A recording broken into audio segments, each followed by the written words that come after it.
Hey guys, and welcome to the second game between Toxic and FZ. That's right, I found two more games between these teams. This is the second and one more we'll be watching later. The first game was won by the Toxic team on Gormon's Pass. This is the second game, I believe, or the third it could be, but it shows lower in my replays. So I believe it's the second one.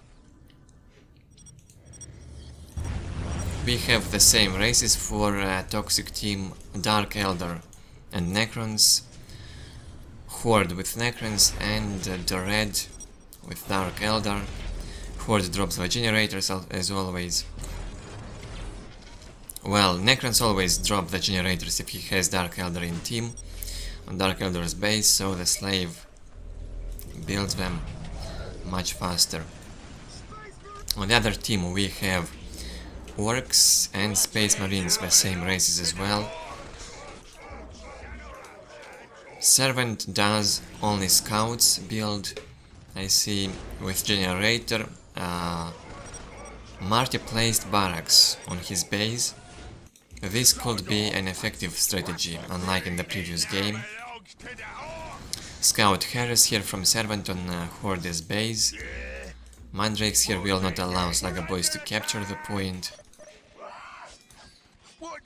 Slugger Boys lose to Mandrakes, obviously they have lower damage, a bit more HP, but lower damage.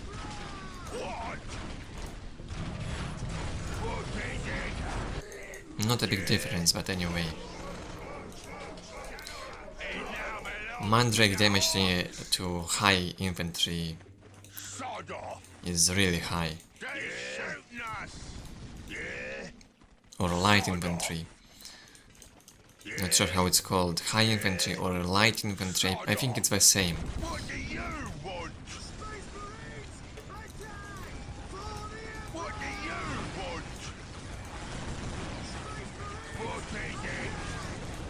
Nice Scout Harris. Horde can't take his points. Now scouts must tie up. No, Slugger Boys do. Shooters should focus these Necron warriors.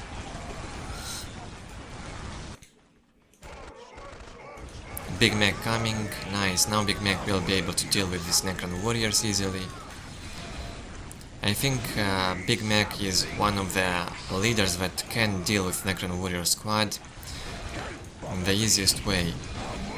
His abilities to damage and make fatalities all over is simply great. But now that the Archon comes here, Big Mac has to retreat, obviously. So what do we have? Servant took the map really fast. He also took the point from Marty's side. I think he should have left this point for the work player. Scout's alive, that's great. Maybe he will make the snipers. Yeah, that's what he's doing, sniper training. Slugger Boys here focusing Mandrakes. Will they decap or will they miss? He can decap. He doesn't notice in time. Instead he's chatting with Servant. Now invisible Mandrakes, and he did not decap. That was a fail.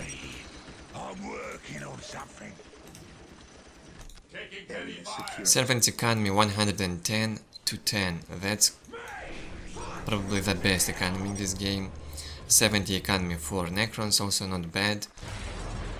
For Dark Eldar 74. And for Marty only 68 to 10. Orks need more economy, so he upgrades the LP2s. Only 3 strategic points, that's not enough for Ork. Ork is one of those races that without requisition can't do anything. So if you're playing Orks, you must have the requisition. You must either take the critical locations, capture them, or make mass LP2. If you have lower economy than 90, you're probably dead. Because Orks used to die quite fast, they need reinforcement all the time. The banners cost lots of requisition. So you need requisition on Orks for everything, for fighting and for technology too. Still, the biggest problem probably is the banners. They cost 170 requisition. Without them you cannot advance in technology. Big shooters being added on the shooter boys. I don't know how will the other team stop this. Maybe tier 2 Wraiths can, but until those Wraiths come out, it will be a while. Well, there's nothing to destroy in this base, so they can hold in, they can stay back here if they went. Well, Erkan can tank the damage, Necron Lord can jump and tie up scouts as well. A big mech with Slugger Boys attached, also tying up one squad of Necron Warriors.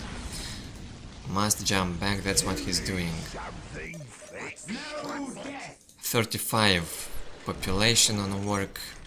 He makes Daka and armor. I think armor is more important to make first. This Daka research gives only a little bonus to the shooting damage. About 10% I think. While armor helps a lot. It adds 33% of health. At least from what Oxo told me. That's a huge bonus for tier 1 and 5.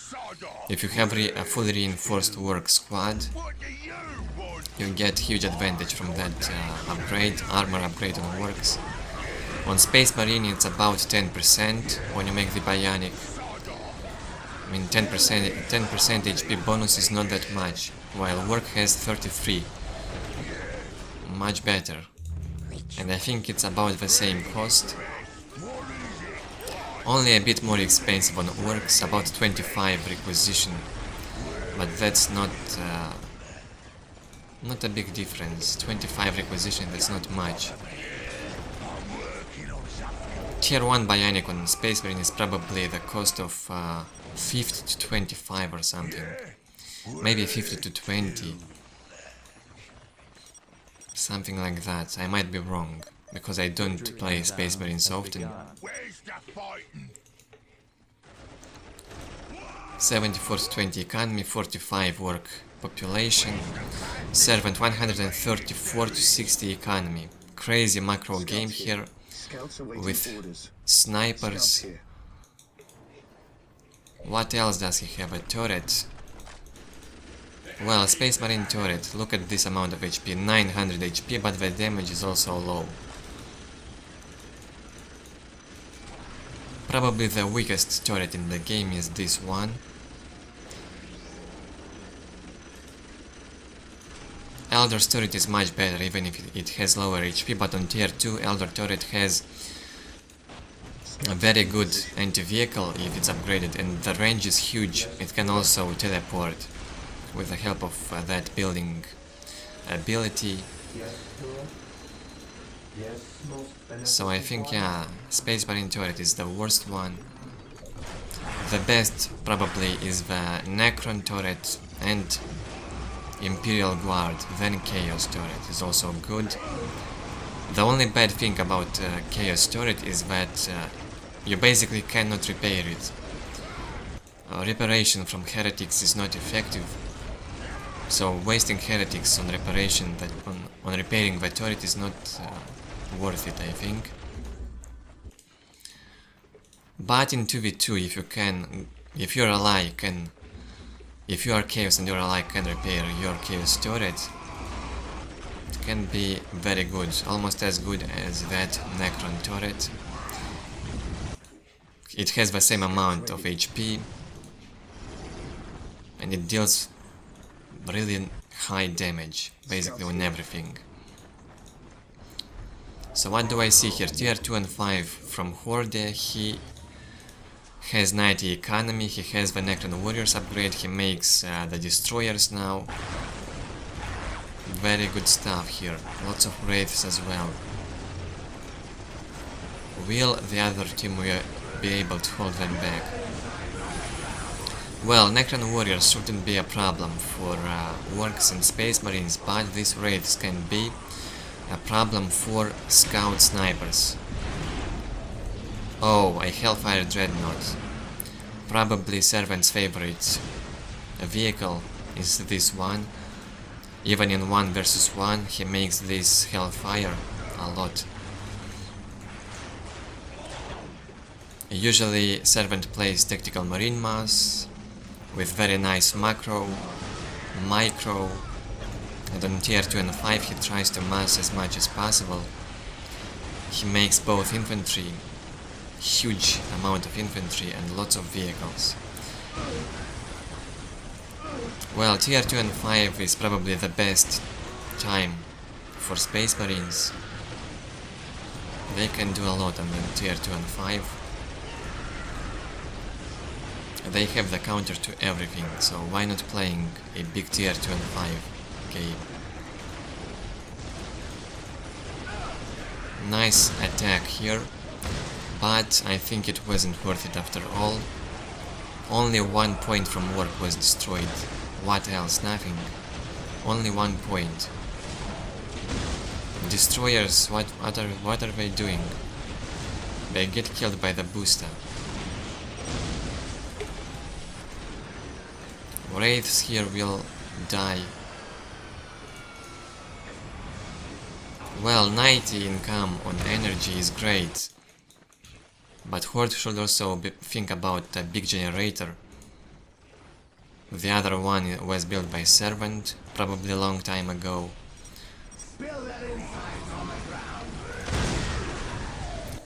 The red will make witches, yeah. 116 to 20 for Dark Eldar. They want to destroy Ork settlement, and they probably will succeed with that. Look at this, only 3000 HP. The Necron archive has such amount of HP. Yeah, and it's down. Crazy.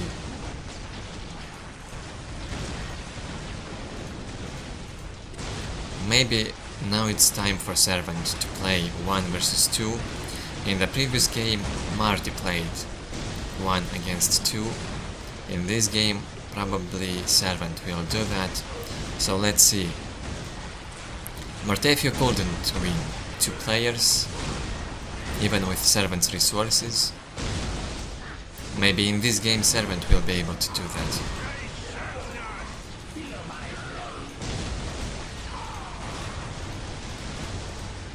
Six Hellfire Dreadnoughts. Are you kidding me?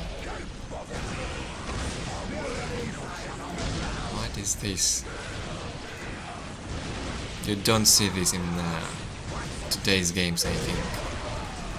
One type of unit masked to the extremes. Lots of scouts infiltrated with snipers, all of them. And Hellfires. Oh my god. Chaplain on the way. 20 to 10 economy for Ork. That's sad.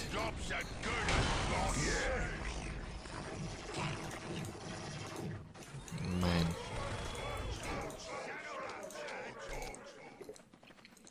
Look at this income, 167 to 133.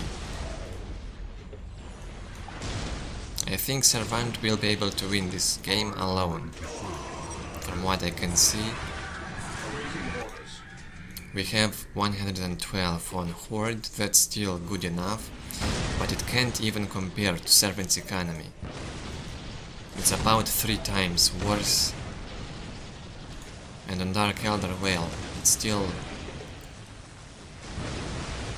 not bad, it's average for tier 2 and 5, 116 to 60. But seriously, 174 to 133, that's like all the income from the other enemy team. Seriously.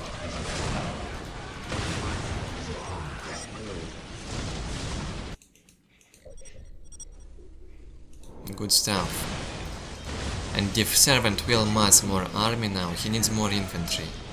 He will be able to win this for sure. Dark Eldar cannot kill such vehicles like the Hellfire Dreadnought.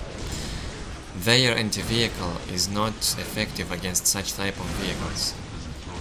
Scourges get disrupted by the Hellfires, and they lose the morale, and they also have low HP.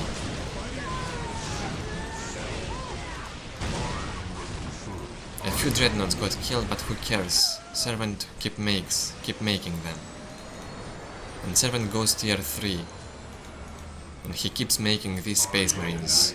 Marty placed the settlement and Servant builds it. I believe Marty doesn't have any builders left. Oh yeah, he does. Right here. He made Storm Boys, he is harassing. Also Big Mac is alive. Still a good job, he is distracting him. Very good game, I really enjoyed this one. That was a very good one. One of the best 2 versus 2 that I've seen in years.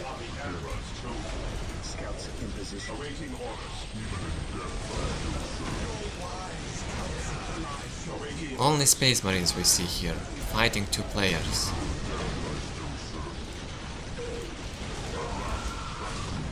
Maybe Servant wanted to prove his teammate that it's possible to win 1 versus 2.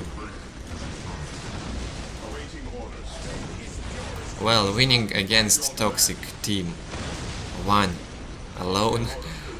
Seriously.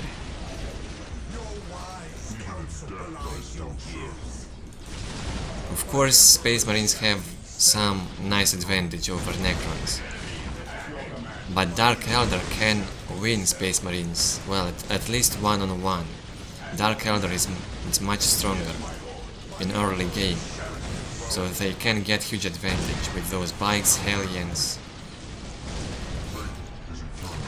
But here Servant got a really quick tier 2 and 5 and had very huge economy income.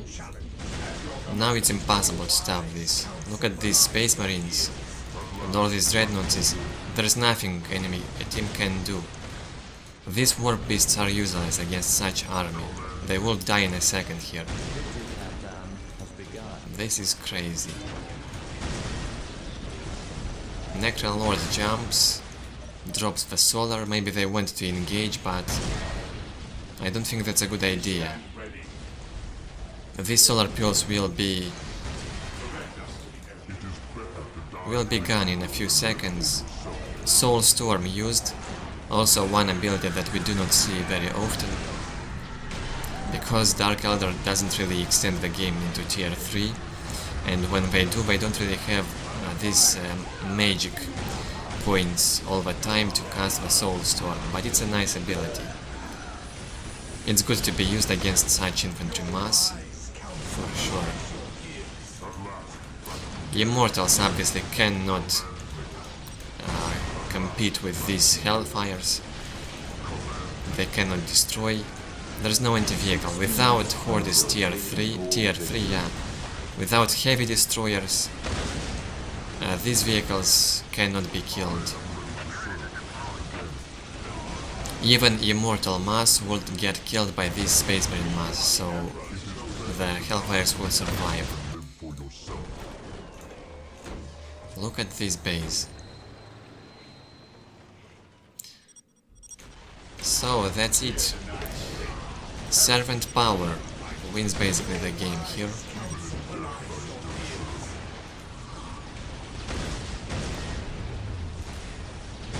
GG, I think. There's no way to stop this. And the toxic quits. Did they say the GG at least? Yeah, Horde did. Very interesting. Powerful game here by Servant for sure. He kept also all his scouts alive, I think, until the end. Scouts here. All of them had snipers. Scouts here.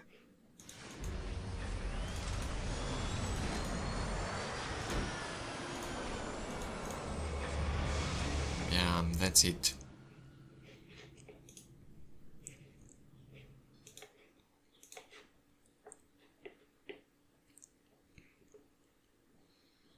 Look at this score.